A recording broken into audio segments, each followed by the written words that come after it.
धुळे तालुक्यातील solar एक्सप्लो claim limited कंपनीच्या त्रासाला कंटाळून तरुणाने आत्महत्या केल्याचा गंभीर आरोप मृत तरुणाच्या नातेवाईकांसह चिंचवड ग्रामस्थांनी केला आहे।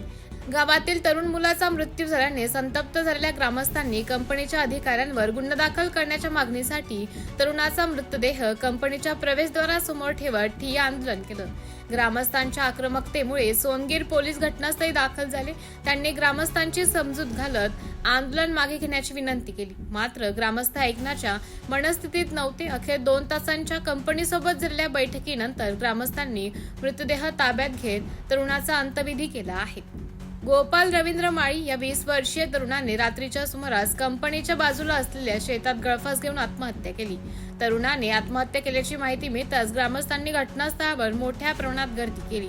कंपनीच्या मानसिक त्रासामुळेच आणि 3 महिन्यांपासून मृत तरुणाचा पगार न दिल्याने गोपाल माळी या तरुणाने आत्महत्या केल्याचा आरोप ग्रामस्थांनी केला आहे। त्यामुळे चिंचवड गावातील संतप्त ग्रामस्थांनी मृतदेह तरुणाचा कंपनीच्या प्रवेशद्वारावर आणत ठिय्या आंदोलन केलं आहे। यावेळी सोनगीर पोलिसांनी या तरुणाच्या मृत्यूमागे जो कोणी कारणीभूत असेल त्याच्यावर कारवाई नक्कीच केली जाईल।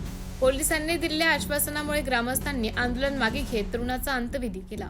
MTV न्यूज साठी जिल्हा प्रतिनिधी माहेश्वरी सिसोदे, धुळे।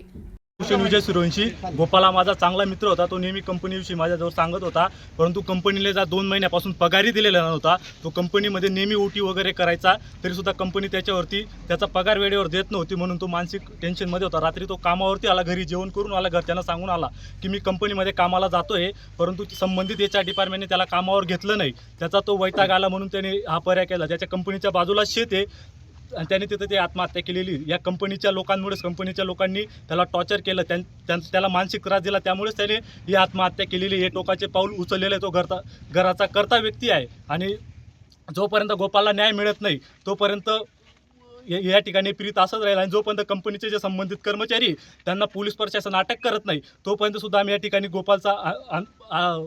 गोपालचं प्रीत या ठिकाणी घेऊन जाणार नाही, अशी आमची मागणी आहे। पोलीस प्रशासनाला आमची विनंती, त्यांना लवकरात लवकर अटक करावं। आमचा पोलीस प्रशासनावरती पूर्ण विश्वास आहे की ते त्यांना 1 तासाच्या आतमध्ये अटक करतील, कारण आम्हाला इथे 1 तास झालेला आहे तरी कुठलाही कंपनीचा प्रतिनिधी आमच्यापर्यंत पोहोचलेला नाही। 1 तासापासून 45 सेल्सिअस तापमानमध्ये सर्व लोक आम्ही इथं बसलेलो आहे, तरी सुद्धा कंपनीचा एकही प्रतिनिधी आमच्यापर्यंत आलेला नाही। म्हणून कंपनी त्यांच्या मनाप्रमाणे राज करते या ठिकाणी आणि त्यांना वाटलं त्यावेळेस मुलांना काढून टाकते।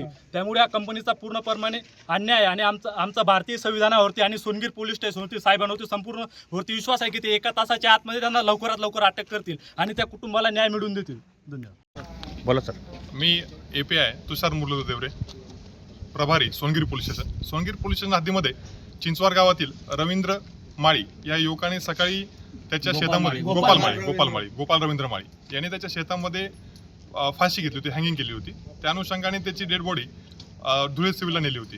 धुळे सिव्हिलला त्याचं पोस्टमॉर्टम झाल्यावरती त्याच्या नातेवाईकांनी सदरची बॉडी ही सोलार एक्सक्लुझिव्ह कंपनी जी आहे चिंचवड तिथे आणली होती, कारण की तो सोलार एक्सक्लुझिव्ह कंपनीतला कर्मचारी होता।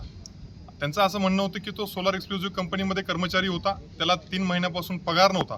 तसेच तो काल रात्री जेव्हा नोकरीला आला, ड्युटीला आला होता, तेव्हा त्याला त्याने आत घेतलं नाही आणि याच्याने त्याने ती आत्महत्या केलेली आहे आणि त्याने त्याच्या शेतात आत्महत्या केली होती। त्या अनुषंगाने तिथे आले होते। तिथे एक 100-150 लोक जमले होते। त्या अनुषंगाने आम्ही इथे आलो। आम्ही तसेच त्याचे नातेवाईक व प्रतिष्ठित नागरिक अशाने आम्ही मिटिंग घेऊन याच्यातनं एक म्हणजे त्यांच्या जे आहे ती तडजोड केलेली आहे। त्याच्यात त्यांनी सांगितलं आहे की जो मयत इसम आहे त्याचे जे वडील आणि त्याचा भाऊ हे 2 जे आहेत त्यांना परमनंट नोकरी द्यायचं आश्वासन कंपनी दिलेलं आहे आणि या आश्वासनानंतर त्यांनी सदरचं जे प्रेत आहे ते अंत्यविधीसाठी पुढे नेलेलं आहे। सध्या शांतता आहे।